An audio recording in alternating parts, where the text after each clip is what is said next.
Hi guys, TheRPGMinx here with a brief video. I won't spend too long talking here because this is a talking video, but I think it's quite important to highlight Steam Greenlight and some of the projects going on it at the moment.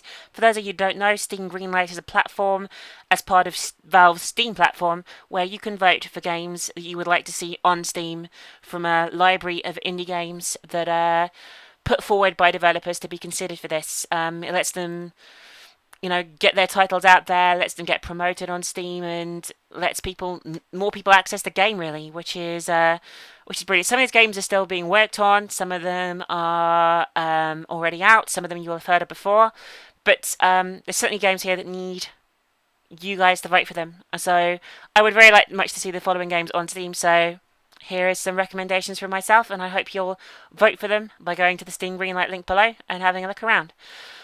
First of all, I like the idea of a game that some of you may have heard already of. It's called Routine. It's a first-person survival horror set on the abandoned moon base, and it looks really impressive. I'm not going to go into all the details and benefits of the game, but there'll be a little summary of what each game's like below. It looks like it could properly be scary. The game does have a permadeath system, which says will keep you on edge. Possibly it will just be shit because permadeath systems are stupid unless you're playing something like Binding of Isaac. So if it does work like that and is an addictive repetition-based game, that's fine. But I'm interested to see how horror works in a repetition-based game. I hate permadeath. It fucks me off. So yeah, that's Routine. I'd like to recommend Slender Source as well. It's a Slenderman game that's going to be 4-player co-op in the Source engine. It's called Slender Source, sorry, not Slenderman Source. Looks very interesting. Still same basic principle of collecting stuff, I believe, but as a team. And I think that's a really good idea. I look forward to seeing more and seeing how this develops. They're planning on it being free as well, so it's worth checking out free projects too. The adventure RPG Project Zomboid, which is like a post-apocalyptic zombie RPG, looks pretty good. Certainly worth voting for, and I think it's a game that deserves to be on Steam. As is the multiplayer co-op shooter that's already been released, No More Room in Hell. It's a zombie survival shooter that's pretty difficult from what I played already of it, and it deserves to be on Steam for more people to get a feel for it and allow the game to grow, really. What else do I recommend? Obviously, there's some other popular stuff on there. Cry of Fear is on here at the moment, and that's a great mod. I mean, I know it has its frustrations, but it is a good mod and deserves to be voted for. 1 second, I need to cough. Okay, sorry about that.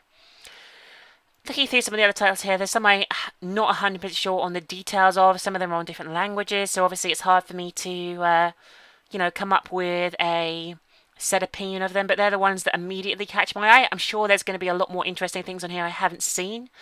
There's a lot of potential in these indie titles, so I advise everyone just to take their time and look through. If I notice something that's really, really interesting that I feel you guys should particularly turn your attention to and vote for, I'll probably try and mention these on Twitter and stuff like that at least once a week, so follow me on Twitter if you haven't. Interesting limbo-like platform game as well. Well, I'm not even sure it's an action platformer. It's called A Walk in the Dark that looks quite interesting. I've got my eye on too, so plenty of stuff here. There's other Slenderman games from what I can see. There's so many projects being worked on. They're trying to get Underhell on here as well, which is, I know not a lot of you watched my playthrough of Underhell, but it is fucking amazing, and it really deserves more recognition.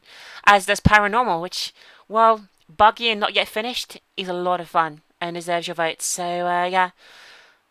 Seems to be like someone putting Higurashi on here as well, a game of the Higurashi anime series, which I know a lot of you like. So yeah, there's a lot on here and a lot of horror. So take your time, browse through, and consider my recommendations. And if anyone has anything that they feel looks good, please let me know, because this is an amazing platform, I feel.